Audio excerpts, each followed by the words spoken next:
Hello, movie lovers, and welcome to the show. Tonight, I actually have my good friend Charlie Widman and my other good friend Frenchie from Schmoes of the North. Say hello to everybody, guys. Hello. Bonjour. And we're actually going to be doing our best movies of 1996, a year in review. This is that came out in 1996, and this is going to be our top 10 list. We're actually breaking this up into two parts. One is going to be our best movie list, and the other one's going to be our worst movie list.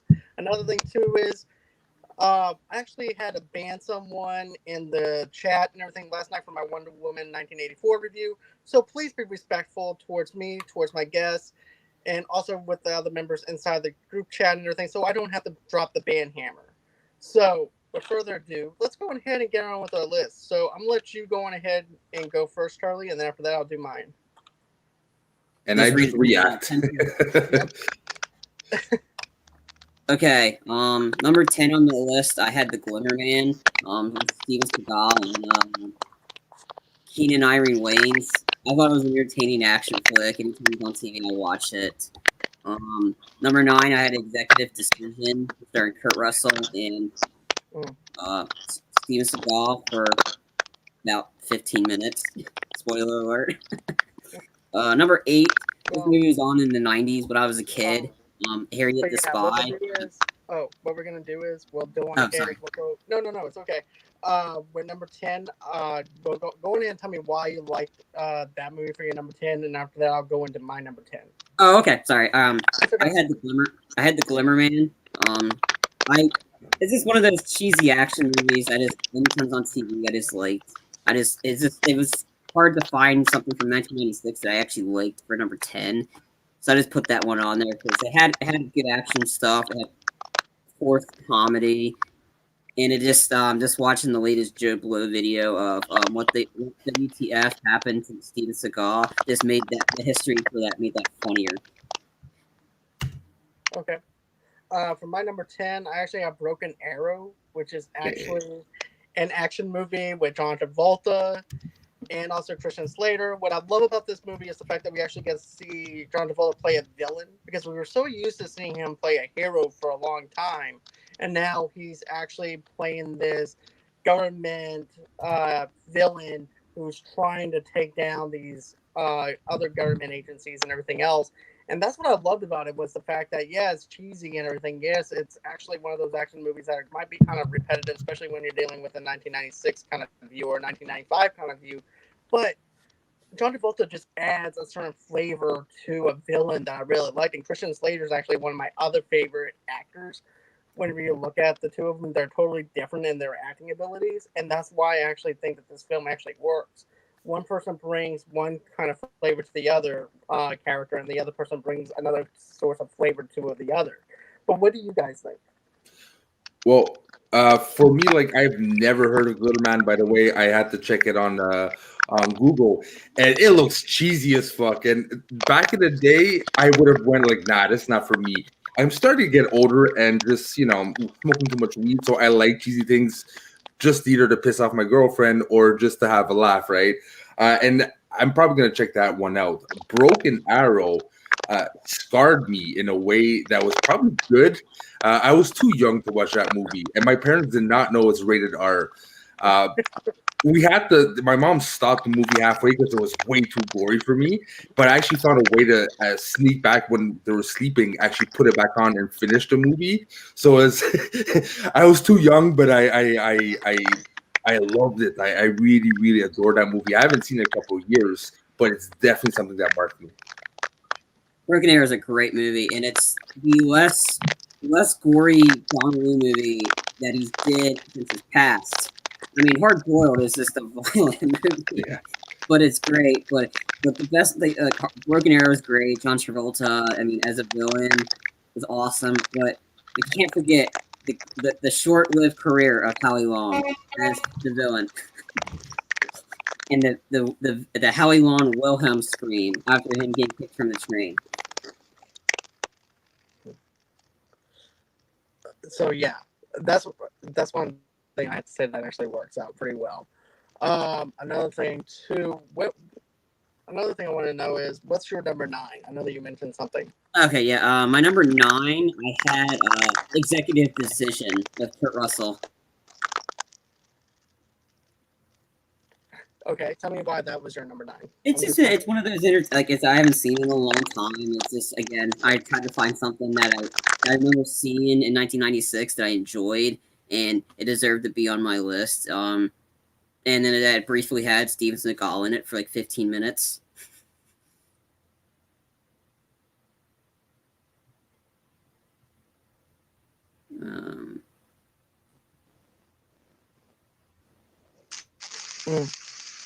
Okay.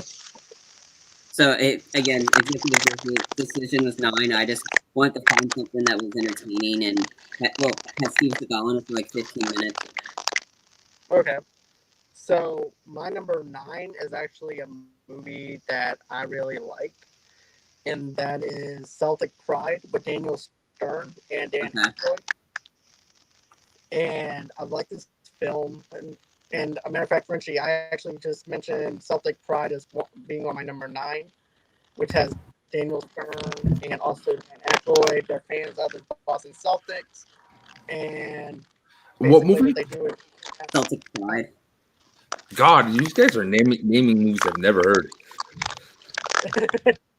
Celtic. Yeah, this movie came out in 1996. This movie stars Daniel Stern, and also it starred Dan Aykroyd. Basically, they're kidnapping Marlon Wayne so that way they can go to the champion, so that way they can win the championships, and then they hold him hostage the whole entire time. They try to make him miss practice.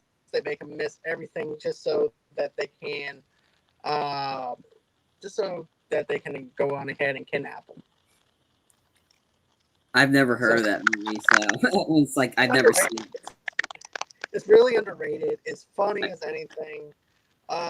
There's a couple of liners that I like about it where where Daniel Stern is smack talking the other fans, and he goes, I remember he's actually smack talking Lewis Scott, which is actually Marlon Wayne's character. And he says, "Hey, Reebok called. They're taking away your sponsorship because you suck so bad." And there's just a bunch of smack talking through the whole entire movie. This movie, of course, takes place in Boston. And also, too, we're just diehard fans of basketball and baseball and all that stuff. So it just adds that little flavor to it where you actually can tell this is actually a Boston, Massachusetts movie and everything. And it's really good. It's a good little comedy that I really enjoy.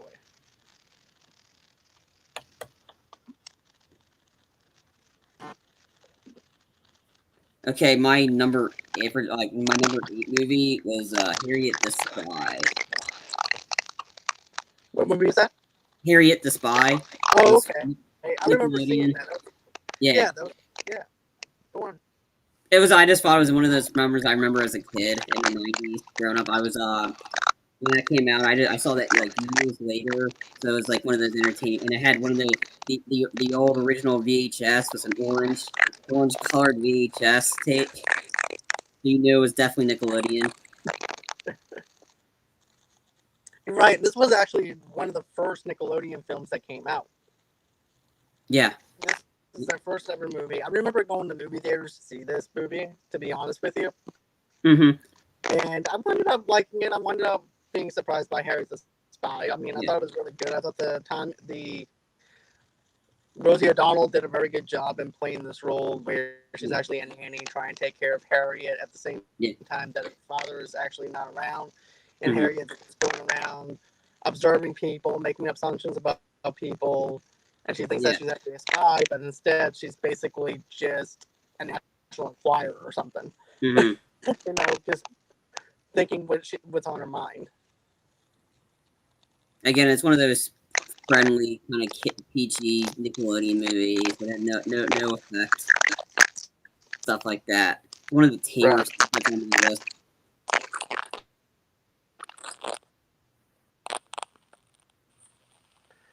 Let's see. For me, I actually have this one written down. Let me see.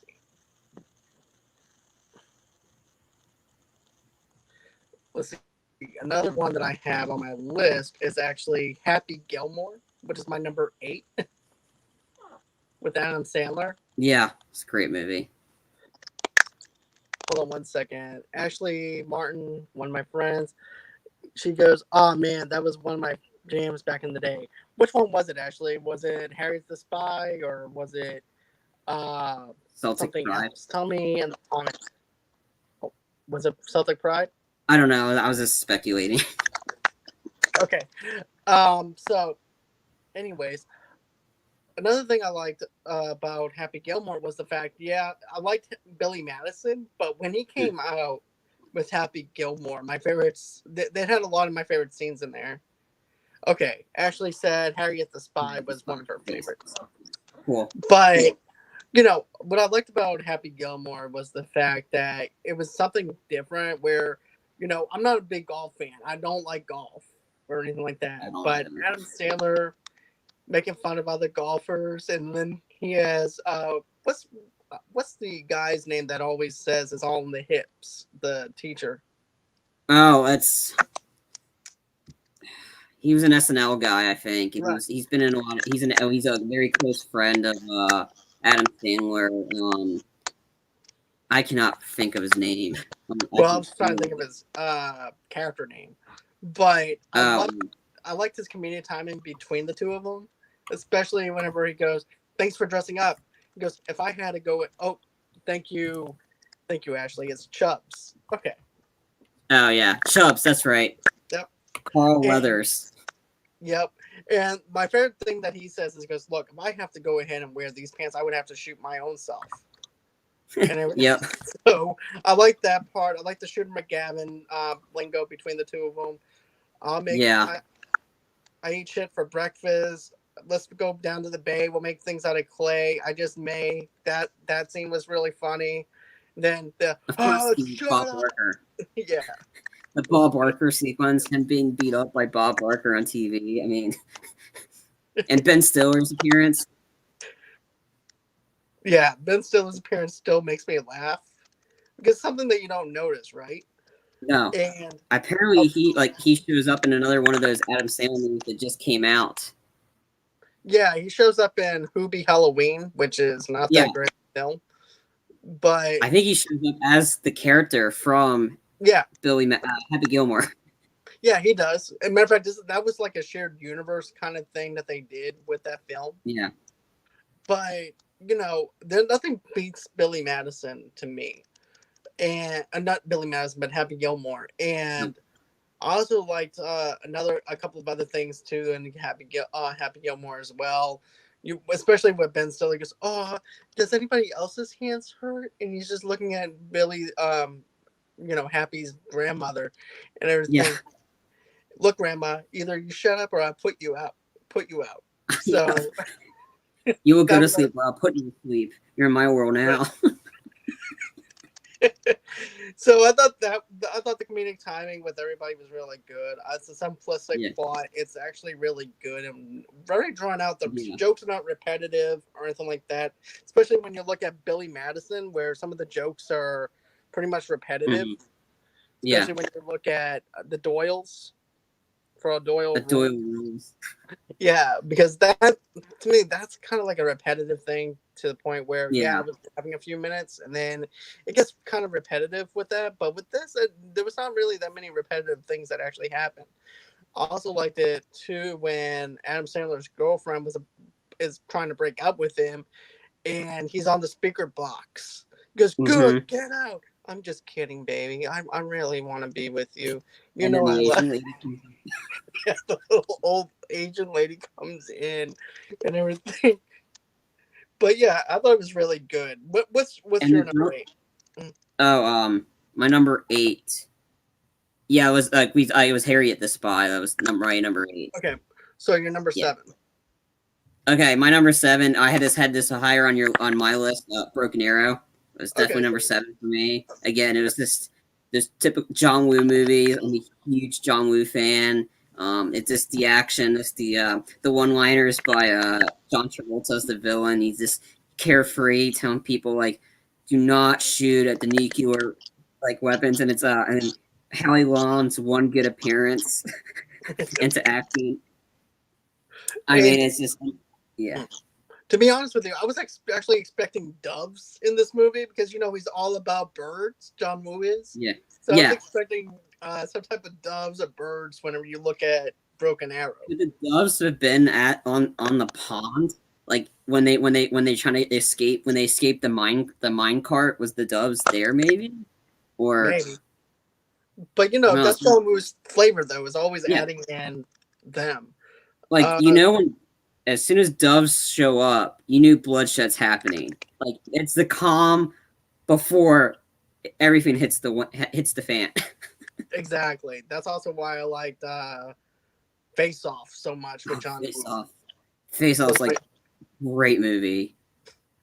Hard Target's a great movie too with Jean-Claude Van Damme.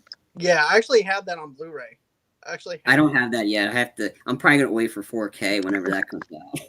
All right. So my number 7 is actually a Wes Craven film that came out in 1996, and that is the movie Scream, the very first original Scream. Hold on one second. Frenchie's coming back, and cool.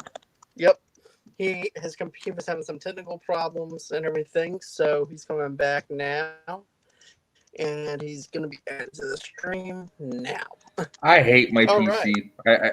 If I could throw it out a fucking window, I would. I'm on it all day, not a problem. On a fucking podcast.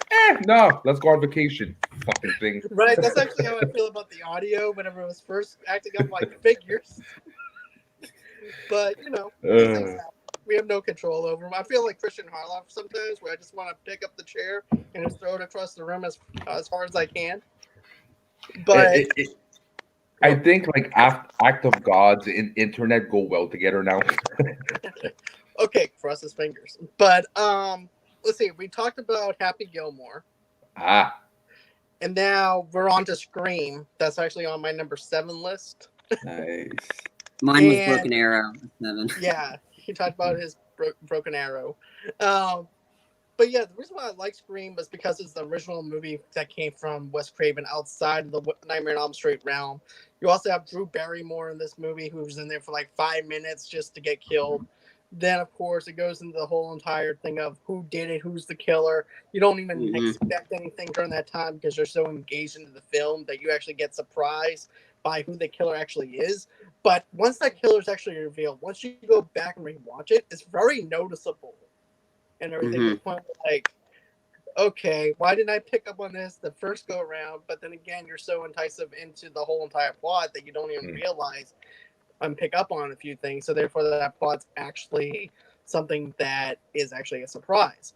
I also like Matt Lillard in this movie. He does a really, really good job of playing a killer. I like the part where Cindy tells him, "I call the cops. My parents are gonna kill me." That's my favorite line in that movie. This movie is what represents us as horror fans, and also what represents us as moviegoers and movie watchers as well. Especially when we go into the whole entire realm of the rules of a horror movie and stuff like that. But what do you guys think about this? I never seen all of Scream. I've seen bits and pieces of it, but I know I've seen the opening. That's what kind of scared me from seeing the rest of it. I've seen scary movies, so I know the whole spiel about like that. And like I know about the rules to survive. I know who lives. I know who dies. Like I know like hey, do you want a beer? Yeah, like yeah, sure. I'll be right back. Like I've never seen it in entirety. I've seen bits and pieces, so I know the whole what happens in it, and I know the whole like the trilogy of it. My sister and my brother are more horror fans. I'm not a huge horror fanatic. Yeah, and it kind of sucks though because the first time you watch it, it's the whole when you don't know shit, like you don't know the storyline, you don't know what's going on, and the twists and turns. I remember. I actually watched it with friends. I remember watching this movie for the first time and being amazed and actually being shocked at the end. So it sucks that you know all the information and you have bits and pieces because you don't have that trail that you would have. And that's the problem with thriller suspense, right? After a while, everyone knows what the fuck happens. I have a question for you, John and Charlie. Now that there's a new Scream coming in, which actor would you cast to be the Drew Barrymore 5 minutes that dies at the beginning? Who would you put in? Ooh, that's actually a good question. So Yes. we have to go. Yeah, we have to go with like a top-notch actress that is very noticeable right now. Someone that is just as popular as what Drew Barrymore was back then. If Margaret you were Robbie. Margaret Robbie, yeah, I could definitely see Margot being in there. Uh, let's see here. But I don't want her to die right away. I mean, it'd be somebody like, for me, it'd be somebody I absolutely hate that I just want to see. I know is going to die right off, and that'd be Kristen Stewart. Honestly, I just want to. That would be fun. That would actually be a fan service, since she would be able to make fun of herself. That would actually be cool. Yeah, I would. To be honest with you, I would like to actually see Emma Stone be the one who gets the kill at the very beginning as the first opening, because I like her as an actress, but there's just something about the opening scene of a Scream movie that actually makes you want to see these actresses get killed. So, what about you, though? Okay, I'm between two, because I really want to go out of the female realm. I want to be a guy. I want to make fun of that. Go into 2021. It would be something ridiculous that you wouldn't expect and funny at the same time. Either Kevin Hart or Shia LaBeouf. Okay, I like that. I know Tamika would be like, no, but Kevin Hart being stabbed and him screaming like a little girl would be just brilliant. I can I see can it. see I it. can definitely see it. I wouldn't mind seeing Jason Momoa get it though either. But I understand there's muscle people, they can die. He's what like the Greeks built statues of back in the Right. day. So he wouldn't be that easy to be killed. No, that's also another thing that makes it challenging though, because you know, don't forget, Ghostface is also clumsy as fuck. Mm.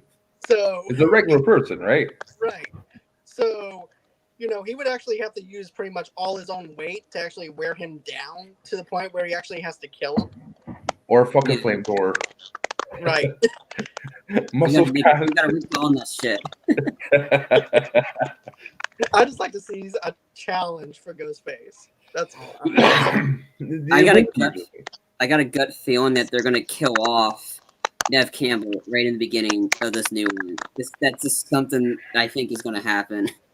Yeah, but then they'll go into like pass on the legacy, and then not. When's the last time the pass on the legacy tactic ever worked in cinema, especially for rebooting a franchise? Almost, if ever, depending on the idea they have. When does it work though? No, it hasn't. Like they tried it in the fourth one, and then then they were like, no, don't beat with the originals. Yeah, but there's a new one coming in, so. Yeah, that's what I said in this new one. I don't know. I mean, the gut feeling tells me they're about to do that. Yeah. And they're gonna get a lot of people angry. So, Charlie, what's your number 7? Oh, number 7 or number 6? Okay, it was your number 6 that you have. Okay, if my number 7 was Broken Arrow, my number 6 one was the Robert Rodriguez action horror flick from Dusk Till Dawn with Quentin Tarantino and George Clooney. I believe that was George Clooney's first acting movie role, probably after ER. I think during his ER tenure. It's just one of those like Quentin Tarantino, like Robert Rodriguez actiony flicks, because I'm a fan of his. I liked his work with the Desperado franchise, and it's just one of those actiony movies like with vampires. It was one of those entertaining ones, and of course, if it's Quentin Tarantino starring in a Robert Rodriguez movie, something bad's about to happen to him. Just to answer your question, he actually starred in a lot of movies before ER. Yeah, like Jack's, Upcoming Age, Red Surf, Return of the Killer Tomatoes. Really? What? Clooney, wow. Am I in the right George Clooney? Yes, I am. Okay. Oh, and I now did not you know know that. with Louis Monette. But I didn't know that at the time. Like I said, I just knew him from ER because that was when ER was in its hate. Like start off in like must see TV on the Thursday night lineup on NBC. I remember that with him on ER, and then him being he was very young during this movie. yeah, to be honest with you, I love From Dusk Till Dawn because of the fact that you don't realize it's actually a horror movie until like 30 minutes into the movie. Yeah.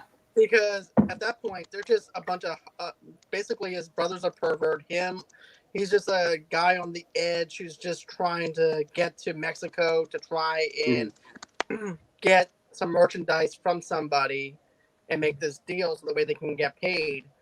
And on the way, they run into a lot of different obstacles between them actually kidnapping the daughter and the father, and then the they go to brother. Mexico, and then finally get into where the bar is, with the saloon or whatever you want to call it. And my favorite thing is when you see what's his name from Up in Smoke. Oh, Cheech Marin.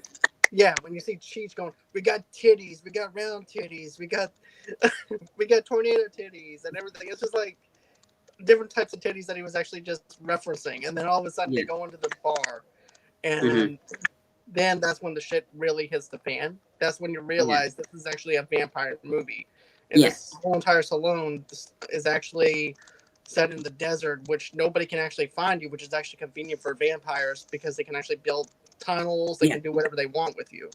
So I thought it was actually good. The documentary I watched was interesting about it. I think it was like is it Full Titlogi or something like that? I watched it on the Ellery Network. It was an interesting documentary, like behind the scenes. They were pricks. Yep. They were like as part of their characters, but they were dicks to their staff. And it's just all the troubles that they had to go through just to get this movie made, all that kind of stuff. It's like, well, I was like, a lot of cool stuff to understand. You see, I didn't know about the troubles or anything like that. I didn't know they ran into some problems. I don't know. I think it's been a while since I saw it, but go ahead, Richie. But can you do you remember an example like trouble? Okay, what like did they light things on fire or they stole? No, I think like what's going on? Like funding from either funding from the studio or approval from the studio. Again, it was a while since I watched the documentary. I could be wrong, but I think I do know that behind the scenes there was a lot of like stuff that they had to get approved to do some sort of funding or something. Again, I could be 100% wrong, but it was a couple months since I watched the documentary. All right. For me, I watched it once and I remember being more confused than anything else. Because like you said, it was a Western. I did not know like one thing about this movie. I like horror, but I was just, not in the mood. So when I saw, yeah, sweet, like an action movie or something more, has a bit of swag to it, cool. But then that happened, I was like, but what is going on? What is this? And I liked it, but I never revisited because I was just, it thrown off.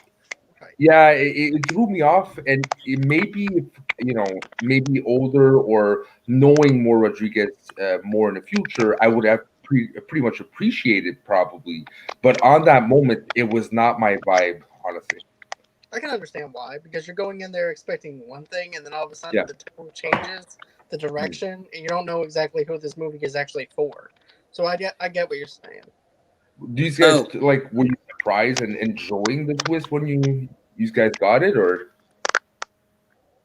I like the twist, to be honest with you. Yeah, I was thrown off, but I wasn't expecting this movie to be Robert Rodriguez or anything like that. I just went into it just expecting a movie where two guys are just trying to hold someone hostage to try to get to Mexico, and then all of a sudden it just changes out of gears, and you don't realize what it is until they get to that bar. And to be honest with you, I actually like the fact I was thrown off. I'm glad I wasn't like pink by the numbers kind of movie, but at the same time, I can actually understand why people would actually say this is not probably one of their favorite Robert Rodriguez movies, because of that whole entire confusion.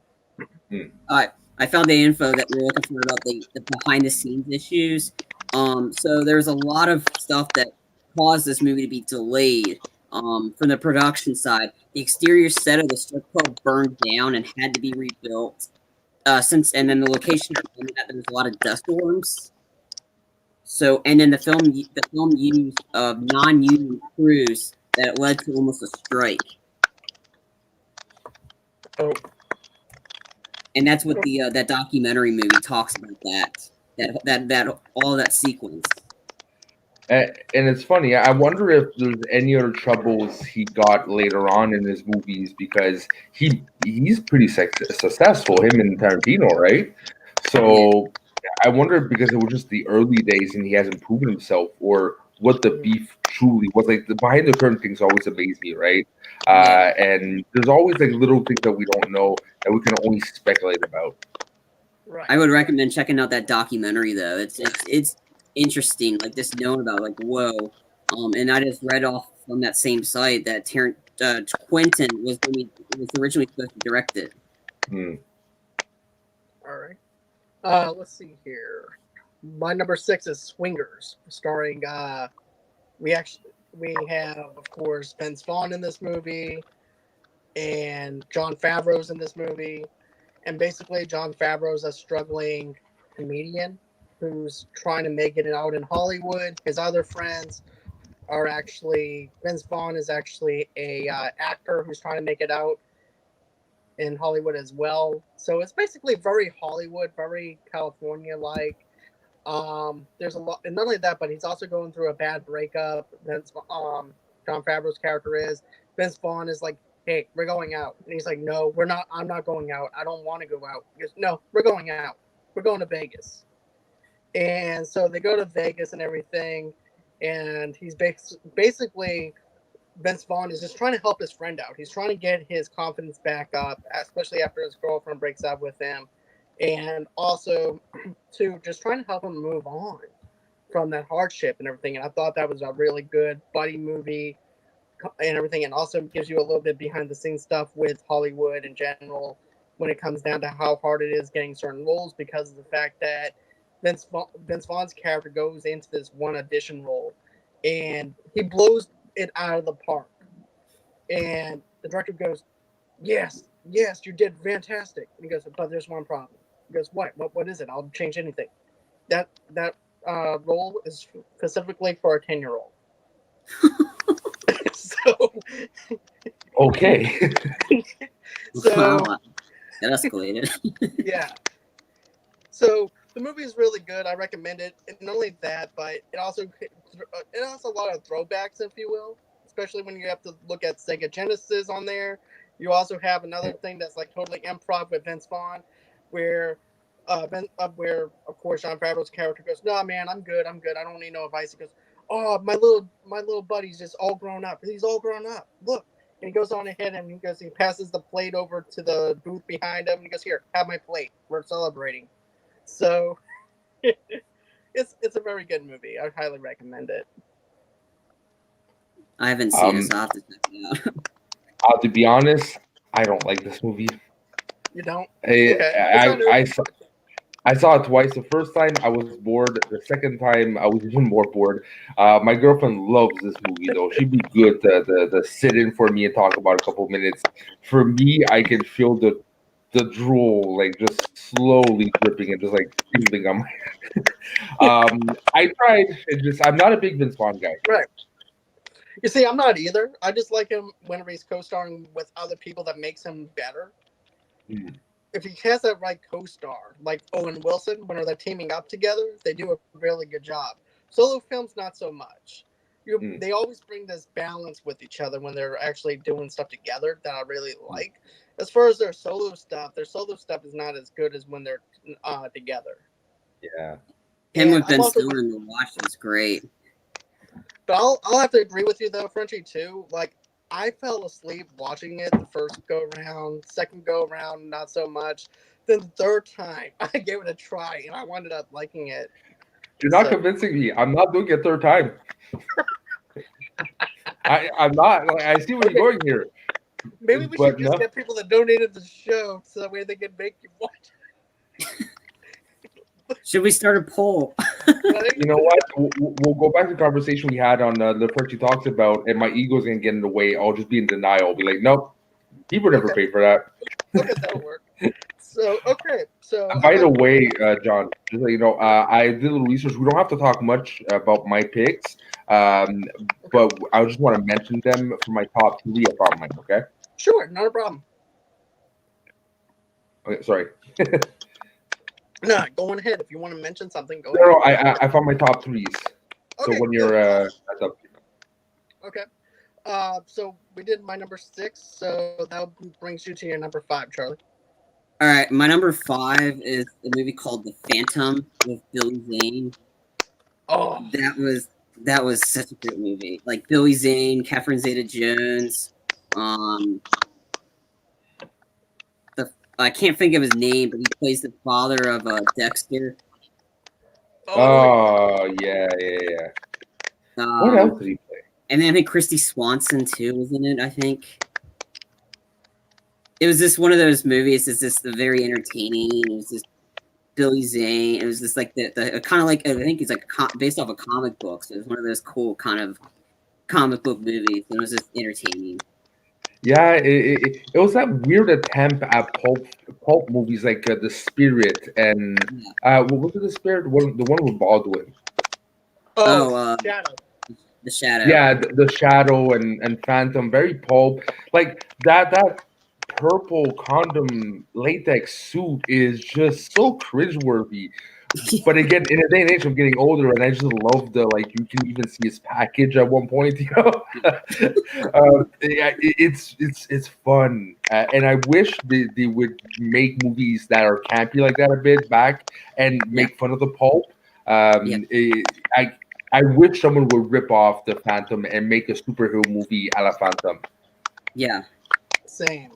Because I think now is a great time to actually do something like the Phantom. And I even put this in like one of my older videos too, for YouTube. And I said that I think that it would be a great TV series if Netflix picked it up or HBO picked it up, because I think you can do a lot with Phantom. Yeah. Or with the Shadow. I think it would be great with the Shadow. Yeah, the Shadow has no redeeming qualities though. No, definitely no. Okay, the one good pulp, I think it was 1991, The Rocketeer. Yep, I love that movie. It's so horrible. I rewatched it, and it's so horrible, but the childhood memories make me still want it, and I have to watch it. But it's the visual effects, the backgrounds. It's clearly just something behind that's filmed. It almost looks apart like a really bad 1930s movie. Oh, James Remar. That was the name. He just thought of it. Okay. So my number 5 is actually going to be Biodome. Holy sure. Yeah. We need more of him in 2020 right now. Is he still alive? Yeah, he's still alive. Yeah. But yeah, Pauly Shore for Biodome is one of my favorites and everything too, especially when they get locked in the Biodome and they're thinking it's actually a mall, and they're trying, and basically they don't care about the environment or anything like that. They're doing whatever they want to do. They're just trying to hit on chicks. Yeah, they're trying to hit on the chicks that's actually the lab people inside the Biodome and things like that. You actually have one of the Baldwin brothers in this movie as well. Steven. Yeah, you have Steven Baldwin. Yeah. So this is actually a movie that I will actually watch every single time it comes on DirecTV. Because it's... Okay, this is how, and this is speculative, but this is the only way for me I see this movie came to existence. There was a board meeting, they had a powwow, they say, hey, we need to do a movie for the MTV generation, and this happened. As a kid, even I wasn't desperate enough to actually watch this movie. I get the attraction to it, but man, is this the humor just doesn't connect. And Pauly Shore if you could hit him with a chair, you would, right? He's so annoying, and there's no there's bad actors, and then there's this guy. Who would you rather have, Tommy Wiseau or Pauly Shore? Oh, Tommy Wiseau. I would agree. Tommy Wiseau is a genius. I don't care what anyone fucking says. I've seen him in like interview things. I've seen him in other places. I've seen his newer movies too. And this guy has a mind like there's no one else, and he's weird, right? But Pauly Shore is just dumb. Yeah. he don't have an artistic side. He just wants to almost goof off, and that's it. I agree with you. I gotta go Tommy Wiseau in a heartbeat. I mean, he is just. The Room is one of my favorite bad movies of all time. It's so good. James Franco played a dead-on Tommy Wiseau in The Disaster. He embodied his soul got transferred. Tommy Wiseau just put his fingers onto his head and transferred his soul. What's the story, Mark? How's your subject? Hi, Mark. I still remember when Christian Harloff had that as a soundbite for a while when Mark was on. Oh, hi, Mark. Yeah, when Mark Ellis would be on, he always had that little percussion thing. Okay, I do have a question because you actually did they're both weird people, but at least Wiseau was an artist, right? But if you have the choice between what's the Pauly Shore or why am I thinking Seth Green? It's not Seth Green. Tom Green. Freddie got fingered. Tom Green. Yeah, Tom Green. So Pauly Shore, or Tom Green. Tom Green. Really? Okay. You see, at least Pauly Shore, you can get a couple beers, and Tom Green's on crack. So right, he's just all over the place. He's doing his thing. He's the Chad. It's the Chad. The Chad is great. Hey, Larry. All right. So, what's your number 4, Charlie? All right, my number 4 is the. It's 1996. You gotta have Nicolas Cage maybe on here. I got The Rock. Sean Connery. It's just Michael Bay action. A young Nicolas Cage before he goes crazy. It's just this great action movie. It's got a pretty big cast too in it. It's just to have the Kyle Reese lead the military in this one. Come on. It was just a great action movie. Yeah, I have to say this is actually Michael Bay's best movie and everything too, aside from Bad Boys and everything else. When it comes down to his original work, when it comes down to his own films, away from the Transformers, away from all the other things like TMNT, he really shines. He really knows what he wants to do with it. I also like Pain and Gain, which is also based on. That was a great movie. So I was shocked when I watched the movie. Dan learned it was the director. I was like, he could make good movies, and then I forgot. I remembered The Rock. Oh yeah, he did good movies. The Island is a great one too, with Scarlett Johansson and Ewan McGregor. The Island. Yeah. I like that. I thought it was entertaining. Just because I like that whole idea. Because in my biology class, we were going to be because we're doing about genetics. We were going to watch The Island, and then I was so hyped. And then we're watching Gattaca. I'm like, oh. Oh, that's contrary. For me, Gattaca glued me. I think I've seen that movie at least 50 times. Sorry, I kind of cut you off, John. My bad. It's okay. Train of thought. No, it's fine. But yeah, I have to say I liked The Rock. I do like Michael Bay when it comes down to his originality and stuff like that. Pain and Gain is still one of my favorite movies that he's directed. And it was right outside his warehouse though, because you're expecting explosions, twisting camera angles, a 2.5-hour Super Bowl commercial that never ends. Yeah. And it was just something that was different that I wasn't expecting from him. And I'm actually happy that Pain and Gain was actually really good for what it was. I just like The Rock. And The Rock. Yeah. And it's got a lot of great action in it. Sean Connery's great. The music's intense and the sequence in it too. It's just really great. Oh. He replicated himself. Hold on, I'm doing something. There we go. I'm changing things up a bit. There we go. All right. There we go. So yeah, I have to agree with you though. The Rock is definitely a great heist movie, blended in with some action. Yeah. As well. So that's another thing I really liked. Also too, I remember the opening scene, and just the opening scene alone entices you and glues you in though too. Yeah. So I can definitely see why that would actually be on your list though, because it is really good. Yeah. For me, for my number 4, I've got Space Jam.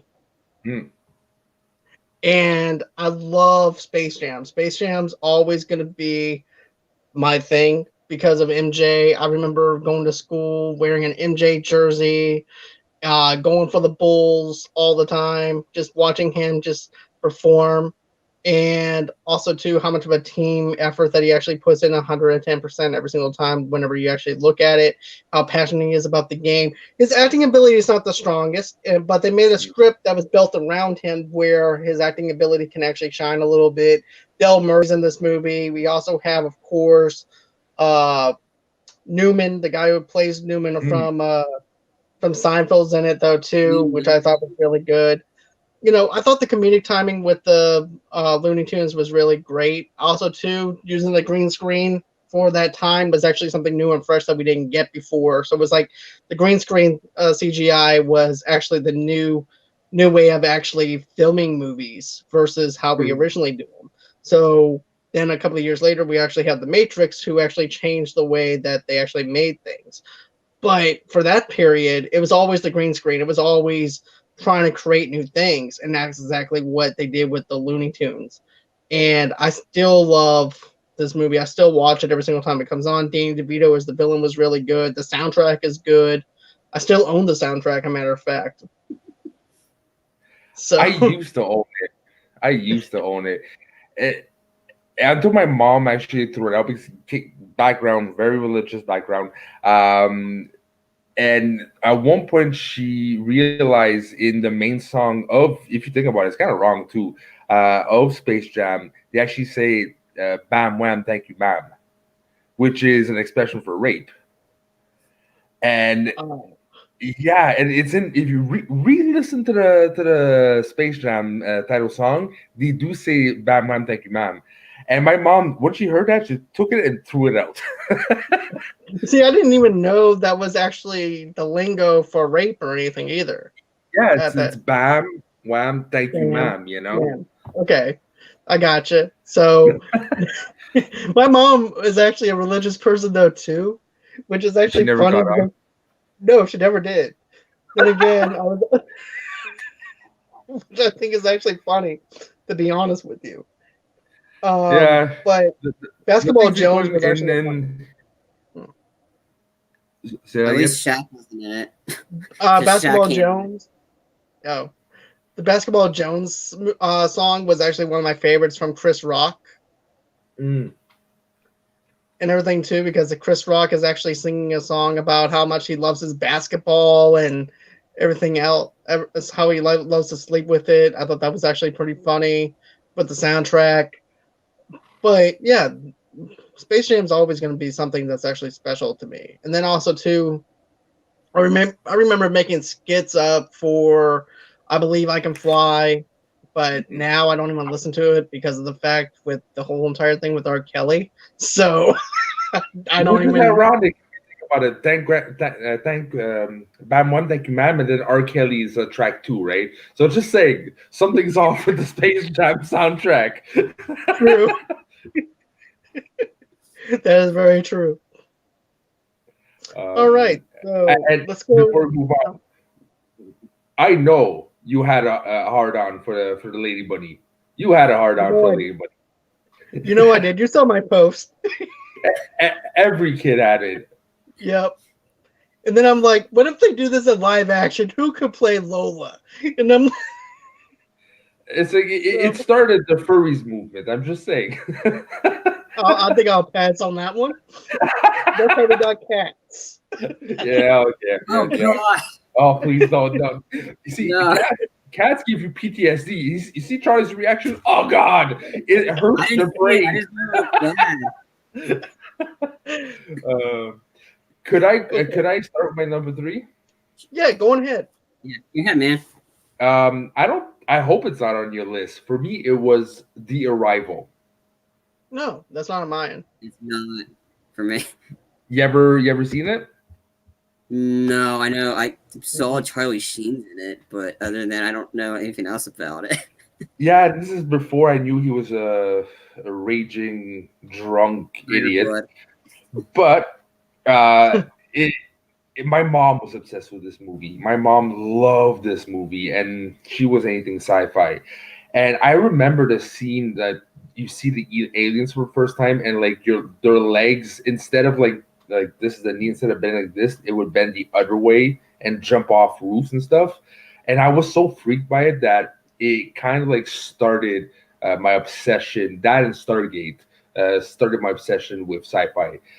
It's very dark. It's not well made anymore. It's so cliche, but it had such an impact, and he was actually pretty good in the movie, surprisingly. So it's very run of the mill, but it really, really stuck with me. Okay, I'm gonna have to check that one out because that's actually one that I haven't seen before. You don't have to. It sucks. It just if you really have an hour and a half to waste, but We have COVID, so yeah, I guess we have an hour uh, and a half. the vaccines are all John. Come on. That's true. I did have to deliver them, so yeah, we do have. So, okay, so Charlie, what's your number three? All right, my number 3 is Happy Gilmore. I just Okay, had that so up there. Is this one of those entertaining movies? It's one of the few Adam Sandler movies that my dad actually liked. Mm. It's just I don't like golf. Golf is so boring. But mhm, if Adam Sandler played Happy Gilmore golf in real life, I probably would watch it. same. Because he's like the Howard Stern of golf, if you actually think about it. So you're wondering what he's gonna do next Yeah, and it's how like he's you gonna don't get like him, but you want to know what he's gonna do next. right. Let's see. For my number three, I've got Independence Day down, Mm. and I love this movie. If this, do you have Independence Day at all on your list, Charlie or Frenchie? Um, I have it on as my one of my least favorites. I just Okay. wasn't really Ooh. Okay. Okay. That's my number So one. okay, so we can sorry. actually go back and forth on this one though, Frenchie, if you want, Yeah. like we normally do. But yeah, Independence Day for me was really good. Will Smith really shined in this movie, as he always does. He's not playing himself or anything like that. You can actually believe that he's that character. It's also one of those films that's actually a disaster movie because of the fact that it's an alien-based movie as well. And then they're trying to actually, they're actually trying to stop these aliens from taking over. And what better way to do it than to put a virus in their system with a floppy disk? And of And it course, you starts also have with Jeff going in. Goldblum in this movie. Yep. That's how you know it's a But disaster movie. He directs disaster movies. right. But you know what though? I like Jeff Goldblum in this movie because he just brings that finesse with it, and he makes everything the way he explains things, the way he's actually plays a doctor, just like how he did with Dr. Malcolm with Jurassic Jurassic Park. Park. Right. Just the way he's actually engaged into this film, and he actually explains why he has to put this virus into and upload it into the alien space thing. It actually makes you believe that you can actually do that with a space carrier and everything. And that's what makes it so believable. And then Phil Hartman as the president was really good and everything. And it actually has you on your toes and everything too. You're on the edge of your seat. I thought this movie was really good for its time. And also, too, the special effects whenever they blow up the White House was fantastic. And of course, I liked it when Will Smith beats up on the alien and goes, "Welcome to Earth," and just pounds on Mm. him. So I Mm. thought it was good. So what about you, Frenchie? Oh, I fucking love it. It's my number one. Right. One about 2 words, one name. Brent fucking Spinner. Data is in this movie, man. It took me maybe 3 times watching to fully realize I was young, right? But Data's in this movie. He's very short, but he's awesome. Kind of ruined him in the second one. But yeah, that's for another conversation another time. But Jeff Goldblum, for me, I loved Will Smith. It was my I didn't associate him to Jurassic Park. That being said, I really loved him, and I there's something enticing about him. Like today's day and age, you wouldn't see an action-led thing with a Jeff Goldblum type actor, right? It was such a different idea that really worked, and it brought some acting chops, some validity to the movie, not just an explosion type thing, right? So it was amazing, and I thought the structure, the city destruction, were so well done for the time, and it still holds up in my books. And visually, even more than the last one, the visual effects was more believable than ID, whatever the fuck the name of the second movie is. ID movie, Resurrection or whatever. Yeah, ID. What the fuck? Why the fuck did they do this movie? Right. It should be the subtitle, but it really holds up, and it's Emmerich's probably best movie personally.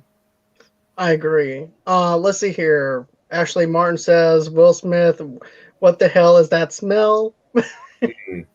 And then Larry Leese from Cinema Gold. You guys can check him out on his podcast and everything. He said hi to us. And yeah, I think that Independence Day was really good. I really have to say the camera angles works out really well. It is a really good directed movie. The flow itself is really good. And like I said, with Jeff Goldblum, you can actually not only that, but I actually watched that Disney special that he actually did on Disney Plus, where Jeff Goldblum explains.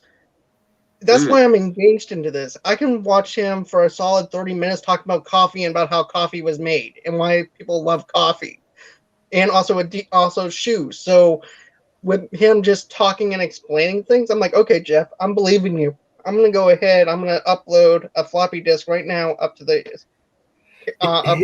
space.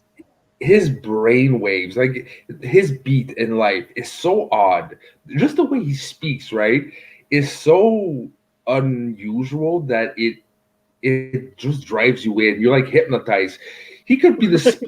He could describe, his apartment, just the things he bought in his apartment, and would sound fucking awesome. It's like him in Thor Ragnarok.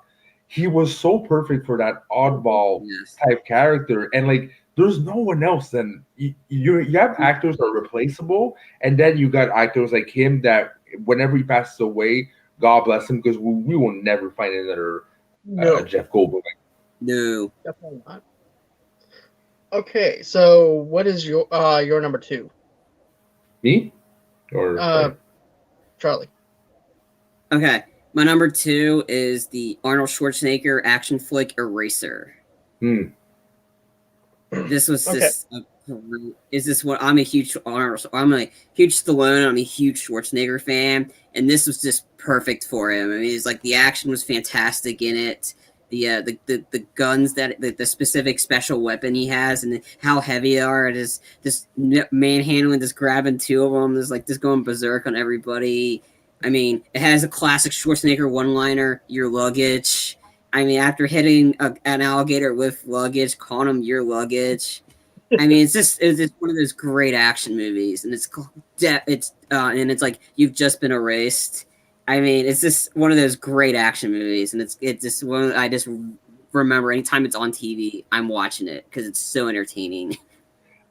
Oddly enough, the poster sticks more to my head than the actual movie. The whole like him looking back with like the gray and the darkness. I can't remember this movie. You see, I remember the alligator scene. I remember the airplane scene where it goes, "Your luggage," and then that's it. I don't remember anything else. But hold on, I think I remember the sniper rifle scene where the bullets actually go through the walls. Charlie, I'm right. The special, like it's a rail gun that they just that they're and how these fiends are heavy, and Schwarzenegger comes out after like he comes with the holding 2 of these fiends, like this walking out of this exploding building, shooting everything in sight with it, like. I mean, and then James Caan was the bad guy in this or that. and his like witness protection. It's just I think it was Vanessa Williams. I think it was her. I think she was she played the girl in it that was testifying or whatever. But just seeing him just going berserk on everybody, and then like with the two rail guns, like they're like nothing. And but yeah, it just had those Schwarzenegger one-liners. Like him busting through the house, like to save to protect his witness coming through, and his jacket says "Let's party," because it's just like this classic Schwarzenegger. Okay, and it's funny. I like the ways guys are describing it. It sounds like the most American movie you can get, right? And this is the funny part. Arnold Schwarzenegger, a freaking Austrian actor, makes the most American type movies, right? Yeah. But he never learned how to hide his accent. No. Is it, like there's some certain actors that they try, it's bad, but at least they tried. He doesn't even try, yet it's all American type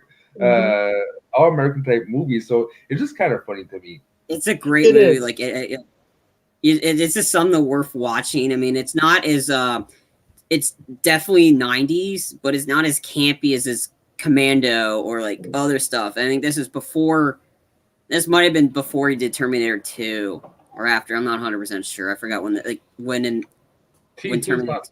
T2 was I think that was like, after. This was after. Okay. Yeah. Okay. It was like 92, I think, right? This was 96, so I think yeah. And this was also after True Lies, too. Oh, yeah. True Lies. Great movie. Yeah, 94 was when True Lies came out, which is actually my favorite Arnie movies and everything, too. So what about you, Frenchie? What do you have? I don't know. You haven't named it, so I'm guessing this is your number one. If it is, you owe me a beer. All right. Okay. Twister. That's my number 2. So. Oh, okay. Well, still buy me a beer. Okay. I'll put it on my tab in Canada. Hey, pal. If ever you get here one day. Yeah, for me, Twister is just, it makes no sense, right? It's, they would have never survived. You get like so far away from Twister, you can die, right? They're in the middle of an eye and with pitchforks and everything, and they still survive. But it is the quintessential popcorn entertainment, especially I remember seeing this like with in my high school. Like it was actually we went out to go see this as a class, and it just boggled my mind. And I'll never forget the cow scene. The cow scene just is spectacular, well placed, just enough humor. What's his name? Mission Impossible 3. The bad guy. Philip Seymour Hoffman. Yes, Dusty. That like the music, right? It was what's the group? Deep Purple. Sweet Child in Time, right? The soundtrack was amazing, and the actors were believable. So for me, it's one of the great childhood memories at the same time as Independence Day.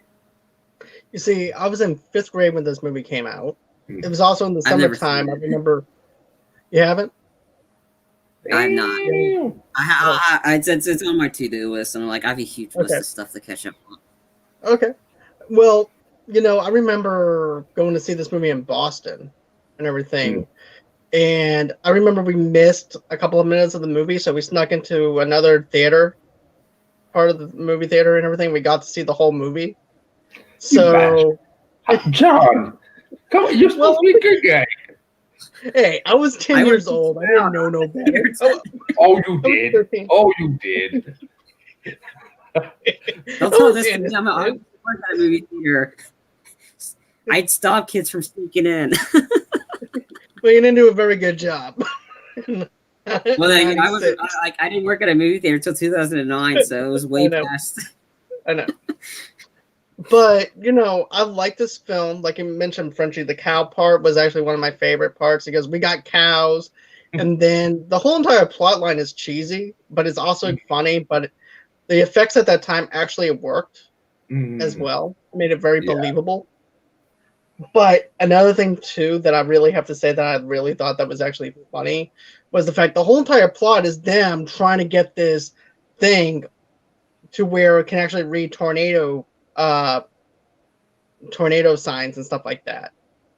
And it's called Dorothy. And they actually had to kept on making another Dorothy because they keep on something bad would always happen to it. But like you said, it makes it believable. The characters make it believable that they're actually storm chasers trying to chase after different tornadoes and things like that. When you also have a little bit of character development at the very beginning where the character actually loses someone that's actually close to her and everything during a tornado incident and everything, and that's also what makes her want to go out and chase storms. Then you also have the soon-to-be ex-wife and the girlfriend that the main character is actually wanting to marry, and he's taking her on this whole entire wild ride of chasing tornadoes, and she's just not having it at all. She's on her cell phone. She doesn't. And at that point in time, pretty much she's like, "I'm done with this. I'm done. I don't want to know anything about tornadoes." But still, overall, great movie. It's actually one of my favorites. And only clocks in at an hour and 54 minutes, so it's not too long. Yeah. So you don't. So to me, an hour and 54 minutes is plenty good for a runtime. And I don't think you mentioned it. The best part, The Shining. Oh yeah, that was actually funny. Yeah. Go ahead and explain that one. I'm gonna let you do that. Okay, but it's trying to haven't seen it, but there's I think it was the no, it was the before last tornado in the movie. Tornadoes are almost like villains, you know. There's like a couple of them, and it was during a, how do you call that, trailer park? Not trailer park. I know the word in French, not in English. Drive-through theater. Okay. And they were watching the Shining, and the hurricane actually like destroys the panels and like flip cars, and it was really cool. But I didn't know what the movie was, right? I only like saw like Jack Nicholson and stabbing, and I'm like, what the fuck is this? My parents would have never let me watch that movie. So I just discovered after, like, oh shit, that's a Shining, right? You see, I actually saw The Shining at age 9. I'm surprised you haven't killed anyone, John. Like all the horror movies you watch in your youth, you should have a lot more like facial tics and just like evil things coming out of you. I watched that in college. I've never met you, and I haven't seen the around your apartment. So there might be dead bodies on the floor. Like I said, I'll get you on my show, and you'll just let me know certain things eventually. Right, exactly. I'll just go on ahead, open up to you like I always do, and everything, because you just have that enticing thing where it's like, okay, I just gotta say this. Yeah, So- apparently I'm the French Oprah, says Tomika. I'm starting to accept what she says, which I still don't get though. Well, you do have a way of letting us feel comfortable enough to where we open up, so I do appreciate that, though. That's actually something that is a rare quality. Let's not confuse Larry this time, because apparently he didn't understand what we're talking about. So we'll Sure. not talk about that today, because we'll probably just make Larry cry. Okay, so let's go on ahead and go with our number 1. So, did you want to mention the honorable mentions first, or just go right into number 1? we can do honorable mentions now if you want. Okay, I figure we should build up to the like the ones. Okay, so do we want to mention it and then go in discuss it, or just list them and then go from there? I see less than mixing. I think you guys have a top 10 worst one, right? Yeah. Right. That's gonna be part 2. So probably might as well just do honorable mentions. Yeah, we'll just do honorable mentions. Okay, do the honorable mentions the next one. Yeah. Okay, that works. All right, I'll read my number 1 then. Okay, so my number 1 movie of the year was directed by Rennie Harlan. Is the action spy assassin movie The Long Kiss Goodnight, starring Gina Davis and Samuel L. Jackson. Yeah, that one is just like Gina Davis played Samantha Kane. She's this normal, like she has amnesia, she can't remember who she is, and then something clicks in her, and she suddenly has these abilities. What it turns out, her real name is really Charlie Baltimore. She's really an assassin for the government. This movie is just awesome. It's got some comedic moments. Sam Jackson is just hilarious, dropping mother effers like crazy, like at some points in the movie. Gina Davis is just a badass in this movie, especially when she turns to, like, when she remembers Charlie Baltimore and she turns it back into her. She is just like, I want to see her go up against John Wick. I mean, I think those two would like have a great like cat and mouse game. I mean, she's just like, the movie's fantastic.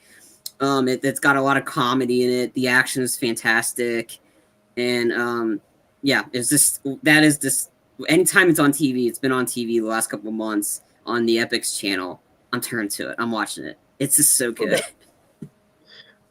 Do you remember that one, Frenchie, or The poster, just the poster. Like I know I've seen it multiple times.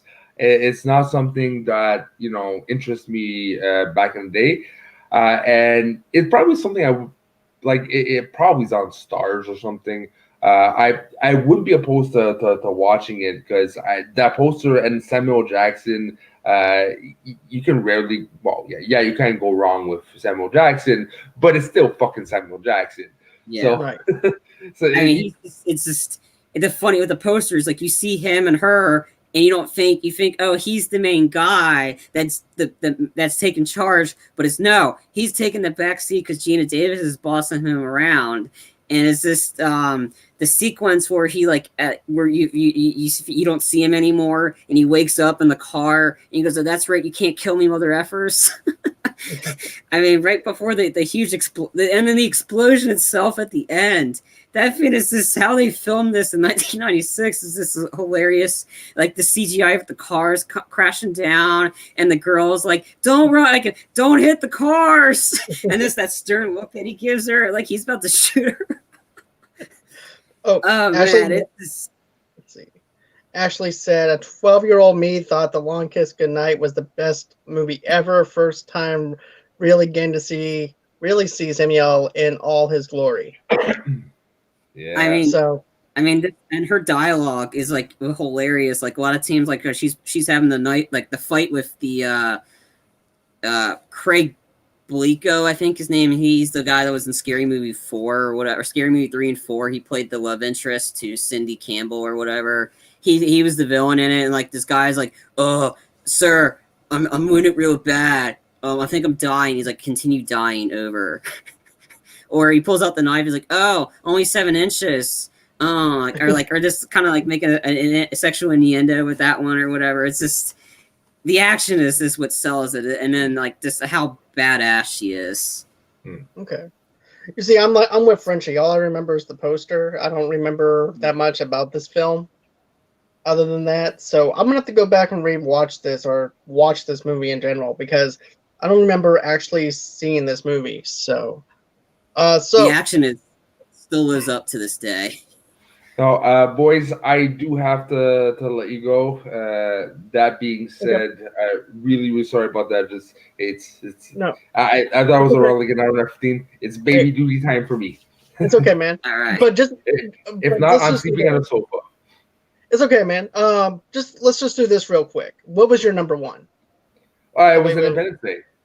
Okay, so we talked about it. Right. I understand, man. I'm glad that you were able to come on the show and everything. I do appreciate it. I'm always glad to have you on.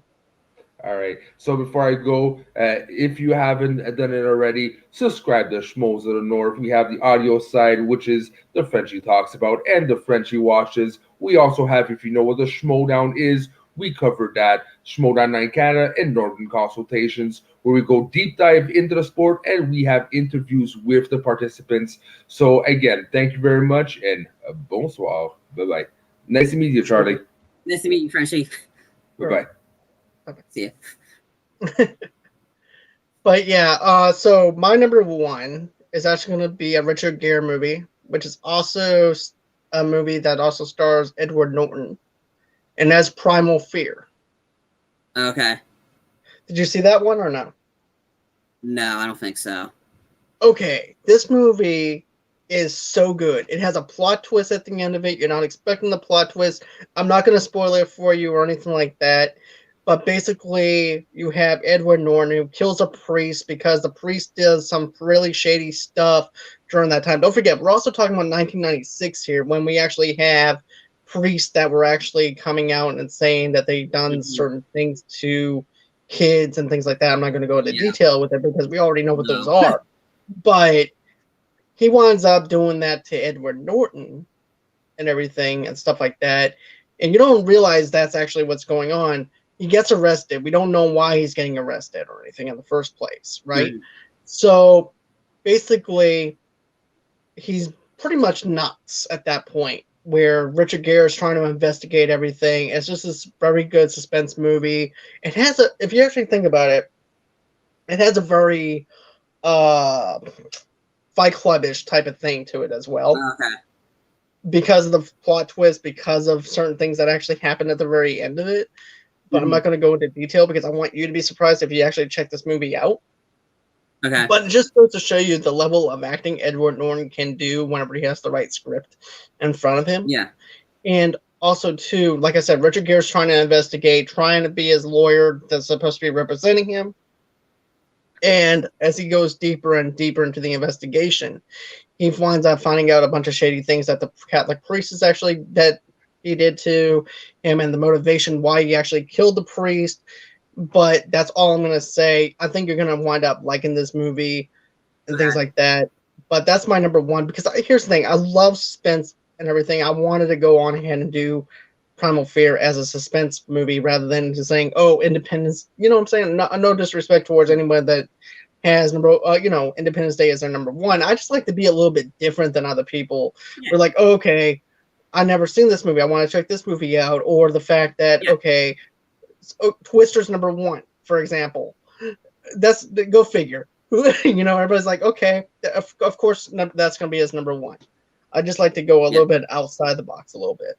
Yeah, that's fine. I mean, that's why I chose Longest Goodnight because it's one of those Joe Blow videos that talked about the really underrated movies that no one talks about, and Longest Goodnight is definitely one of them. It's just anytime I think when I found that came out, I'm like, okay, that's got to be number one because anytime it's on TV, I'm watching it, and that was one of the ones my dad showed me. I was like on a TV, and I was watching. I was like, wow, this is pretty cool.